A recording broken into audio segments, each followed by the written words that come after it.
Y nos encontramos en Montevideo, Uruguay, en la Facultad de Ciencias Sociales de la querida UDELAR, donde se está desarrollando un foro que habla sobre las desigualdades. Un tema evidentemente transversal, pero que tiene incidencia, por ejemplo, también en las cuestiones relacionadas con la tecnología. Tenemos el lujo de presentar a una conocida de la casa, ya ha estado en varias oportunidades con nosotros. Ana Laura Riguar es del Departamento de Sociología de la Facultad de Ciencias Sociales de la Universidad de la República, o sea, estamos en su casa. Ana Laura, bienvenida a Claxo TV, ¿cómo estás? Bien, muy bien, muchas gracias. Bueno, Ana Laura, ¿por qué hoy la tecnología se transforma en algo central, por ejemplo, para pensar en las desigualdades? Entiendo que en el último tiempo hubo situaciones que nos permiten medir no solo la importancia de la tecnología, sino también quien se queda fuera, quien no tiene todas las herramientas, evidentemente genera una lógica de desigualdad muy brutal. Sí, bueno, este es un tema que hemos trabajado en el grupo Observatic de acá de la Universidad de la República, del Departamento de Sociología, hace ya un tiempo, que nos preocupa y nos ha ocupado como investigadores, investigadoras. Y bueno, y la verdad que todo posterior a la globalización, particularmente la tecnología siempre ha pensado, ¿no? Pero ha pesado, pero en este caso, a partir de la globalización, las tecnologías digitales o tecnologías de la información y comunicación, como planteábamos antes, han empezado, son un tipo de tecnologías distintas, ¿no? Entonces ahí son, como dice mi profe Castells, también son tecnologías que actúan sobre sí mismas. Entonces cambian un poco lo que ha sido la lógica trabajan con conocimiento, con datos, con imágenes, y bueno, y más recientemente esto está pegando un salto exponencial, ¿no? Con los nuevos fenómenos, y un poco estuvimos ahora claramente conversando, intercambiando sobre esto en la mesa, ¿no? Y con las desigualdades, bueno, desde el inicio del concepto de brecha digital, que es como surge, ¿no? La desigualdad digital como concepto, aparecía más como quienes accedían y no a estas tecnologías. Hoy en día eso ha cambiado, progresivamente se vio que, bueno, no es solo el acceso, aunque sí es imprescindible el acceso a infraestructura, sino el uso significativo, la apropiación. Y bueno, y ahora yo diría que eso se le denominó el segundo nivel de la brecha digital. Hoy creo que tenemos que hablar de desigualdades digitales que están en interacción con otras desigualdades, como también hay una cantidad de estudios que en la vuelta, con la vinculación con lo socioeconómico, con lo cultural, con lo educativo, ¿no? Como al final se generan como estas interacciones negativas, porque bueno, forman parte de las desigualdades sociales instaladas, que es cierto que es una nueva dimensión, porque claramente antes, al no haber estas tecnologías, no existía esa dimensión de la desigualdad, pero están en interacción. ¿Pero qué pasó de finales de los 90, ese tecno-optimismo del acceso a... solo el acceso a las bibliotecas virtuales iba a modificar y democratizar todo? En el medio pasaron muchas cosas, y hoy esa democratización, por lo menos de esa manera, no llegó. Claro, yo creo que eso fue un momento muy ilusorio, ¿no? Fue como un deslumbramiento con estas tecnologías. Y sociólogos muy famosos como Anthony Giddens pensaban que esto iba a permitir, la expansión de estas tecnologías iba a permitir que accediéramos todos y todas al conocimiento, prácticamente en una predicción pobre, nefasta para él, ¿no? Que iba a cambiar el mundo, y otros autores como más hablando de sociedades del conocimiento, el fin de la historia, todo aquello, ¿no? Todo estaba todo ligado. Pero bueno, lo que pasó es que en realidad hay bases estructurales de desigualdad en estas sociedades capitalistas que lo que en realidad no permiten, y estas tecnologías son parte de ese modo de producción, o sea, emergen en ese contexto. Entonces, bueno, su expansión y desarrollo tiene más que ver con el lucro, con el consumismo, con otros factores, con intereses del poder, ¿no? Militar, económico propiamente, en fin, ¿no?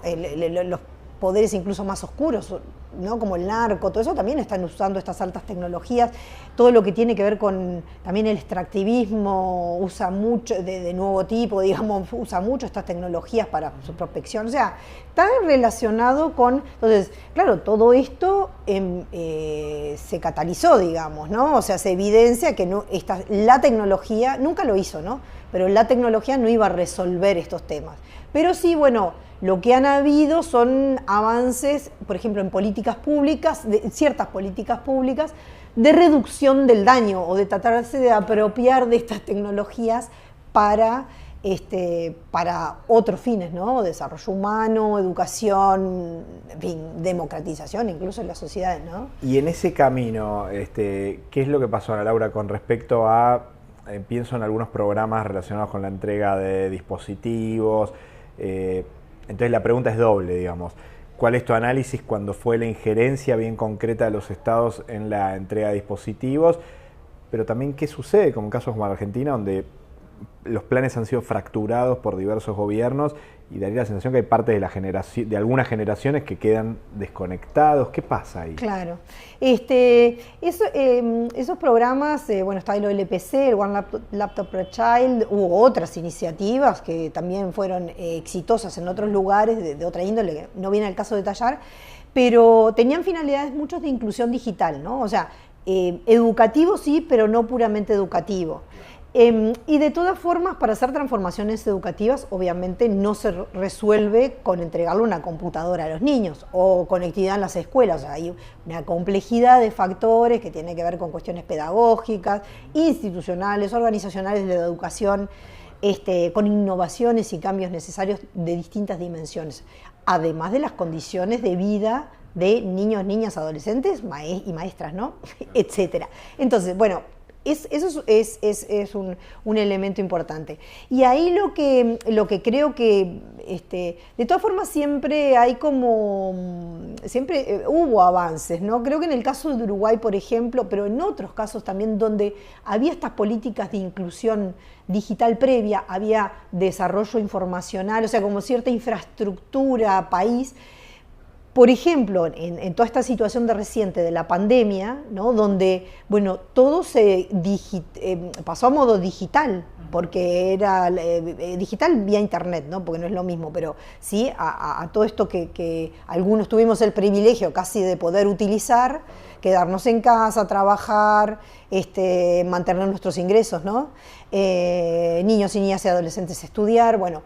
Los países, las sociedades que tenían como una infraestructura y capacidades instaladas, que no es solo tener el acceso a internet, ¿no? Porque incluso acá, que estaba súper extendido, al pasar el trabajo en el hogar, cambió la relación, porque el centro era la escuela, aunque las computadoras iban a la casa, que eso también favoreció. Entonces, se vio una diferencia, o sea, pudo mantenerse nosotros hicimos un estudio con UNESCO, con el IPE, que demostró un poco un paneo de políticas durante la pandemia y luego algunos resultados en un estudio de caso, y claramente se evidenciaba que donde había una base en la cual sustentar la continuidad educativa, esto se logró. Nada ideal, porque aparte tampoco es ideal que ese sea el modelo de referencia, ¿no? Pero bueno, siguiendo con el ejemplo de la educación, esto es como un ir y venir entre la tecnología y las formas de visualizar lo que se está haciendo. O sea, qué enseñanza se quiere, cuánta interactividad, y adecuar o crear tecnología o modos tecnológicos para hacer esas transformaciones. Claro. O sea, como que es un ir y venir de muchas dimensiones, ¿no? Y otras condiciones de vida de la gente, ¿no? Ana Laura, en todo este proceso, la injerencia de algunas tecnologías en particular que vienen como cerradas, empaquetadas, entrenadas sobre datos desconocidos, entiendo yo que en esos entrenamientos se pueden generar lógicas de prejuicios inclusive. Según tu experiencia en base a los análisis, ¿qué es lo que sucede con esto de que la tecnología nos resuelva cosas, cognitivamente? ¿Qué es lo que pasa cognitivamente o qué puede llegar a pasar? Hay estudios que empiecen a abordar un poco eso con esto de preguntarle a una tecnología que no sabemos ni siquiera cómo construyó la información, que nos dé respuestas sobre cosas. Sí, hay muchas preguntas en esta que me estás planteando. Mi especialidad no es lo cognitivo, pero sí lo que ha habido introducción de tecnologías a lo largo de la historia de la humanidad. También hemos avanzado en bienestar en parte, en bienestar y en malestar, en buen vivir y en mal vivir. tiene todo la tecnología, la verdad, pero en el caso que me estás planteando, bueno, y esos cambios cognitivos existieron propiamente, ¿no? Desde el inicio, porque un poco fue sustituyendo en nuestro cerebro y en nuestro actuar la tecnología, algo que hacíamos con nuestro cuerpo, ¿no? Entonces, es cierto que, claro, estas tecnologías de última generación como que van más directamente a las funciones de nuestro cerebro, ¿no? Entonces, esto sí está siendo, sin dudas que está siendo estudiado desde muchas perspectivas y a muchos niveles. Los efectos de los usos en niños preescolares, en los adultos, pero notoriamente sí, como claro, hay una sustitución de cierto razonamiento o de ciertas tareas que a veces implicaban razonamiento que se las delegamos a la tecnología. Ahí es cuánto, digamos, seguimos ocupando el cerebro, ¿no? Pensando.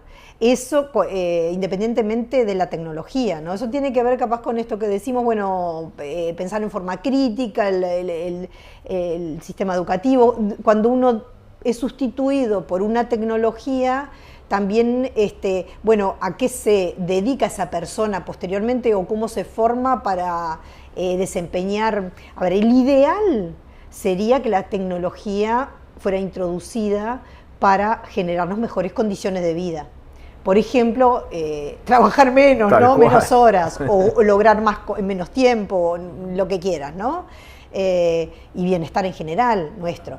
El asunto es que, bueno, no ese es el motorcito central por lo que se produce la innovación tecnológica, que es lo redituable, el consumismo, que es parte de lo redituable, o las otras dimensiones que te decía. Entonces, bueno, ahí están como las preguntas, y ahora con lo de la inteligencia artificial, con una cantidad de cosas que están apareciendo, hay muchas preguntas.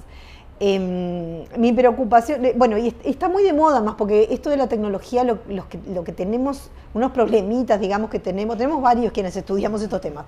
Uno es como que es un blanco móvil, ¿no? Uno está estudiando algo, cuando quiere el ritmo de la investigación también nos cambia, porque cuando queremos acordar ya cambió. Claro. Que no quiere decir que la nueva invención o la nueva innovación o el aparatito último que aparezca cambie mucho nuestras preguntas de investigación, pero igual un poco sí.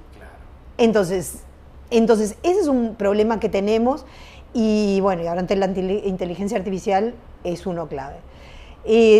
Nosotros, mi equipo es interdisciplinar, bueno, yo tengo formación sociológica, y la verdad que es en este momento un desafío construir el problema de investigación sociológica, o sea, incluso delimitar el problema social a estudiar. ¿Cuál es el problema social a estudiar cuando digo en este grupo de ciencias sociales, que es el Observatic donde estoy, vamos a estudiar la inteligencia artificial, ¿no? Y el ruido mediático, propagandístico, ilusorio o apocalíptico. Entonces, claro, no solamente combaten sobre el marketing de las empresas que quieren vender tecnología, sino también sobre el susto apocalíptico de algunos sectores. Claro, y miedos, y yo qué sé, sí, y está bien que haya miedo. Y digo, el tema es, bueno, qué hacer con eso, ¿no? Y los intereses también, ¿no? Obviamente. Claro, que están en juego. Que y que en general son comerciales en muchos casos. Exactamente. Entonces, bueno. Sí, pensaba en relación a esto cuando tú dices lo de los intereses, digo, como parte de las tecnologías de entrega de dispositivos en muchos países de Latinoamérica estuvo muy influenciada por intereses comerciales de grandes empresas que querían poner computadoras en las aulas. Digo, entiendo que hay un Estado presente que tenga en cuenta estas cuestiones para balancear y que no sea solo una oferta comercial, ¿no? Bueno, ahí tenemos, claro, hay muchos actores en este juego, ¿no? Bueno, en general en la sociedad hay muchos actores, pero en bueno, claro, el tema es que claro, que la diferencia también es mucho de recursos, de capacidades, o sea, para mencionar una que es capaz que es muy básica, pero es muy concreta también, ¿no? O sea, un estado X local, bueno, local ni hablar, ¿no? Pero nacional o federal, como dicen en algunas partes de América Latina, ¿no? Decide definir una estrategia, una política de eso. Bueno, tiene también que incorporar muchas personas que sepan sobre el tema y que sepan técnicamente sobre el tema, ¿no? Y hay pocos recursos en este sentido de capacidades en la población y más en nuestros países latinoamericanos, ¿no? Entonces, ¿de dónde viene? Lo que preguntabas en la primera pregunta, ¿no? ¿Cuán atado está todo y cuánto se puede intervenir como eso? ¿Cuánto sirve? Está bien lo del software libre, pero también el software libre se usa con fines privativos, los datos, el manejo de las grandes cantidades de datos, la apertura de los datos está muy bien porque tiene que ver con la democratización en parte, pero ¿cuáles son los datos que se abren? ¿Son solo los del Estado o los de las empresas privadas, no? ¿Quién se apropia de esos datos públicos? O sea, ¿qué componentes incluimos? ¿Quiénes tienen capacidades para verdaderamente exprimir esos volúmenes, capacidades? Técnicas y de recursos, de plata. Claro. Sí, entonces,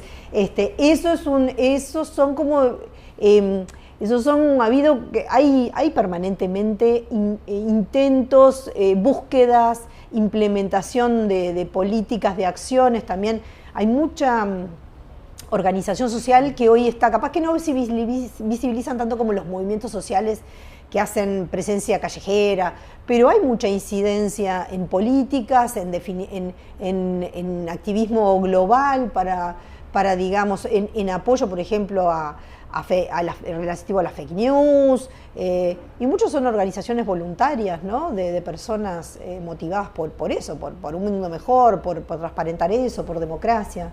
Ana Laura, ¿hay algún lugar que podamos encontrar materiales de las investigaciones y lo que van trabajando en donde vos estás? Sí, en la página nuestra, que es observatic.edu.uy, hay alguna, y están abiertas. Observatic.edu.uy. Una maravilla. Gracias, Ana Laura, un placer como siempre. Bueno, gracias a ti. Gracias.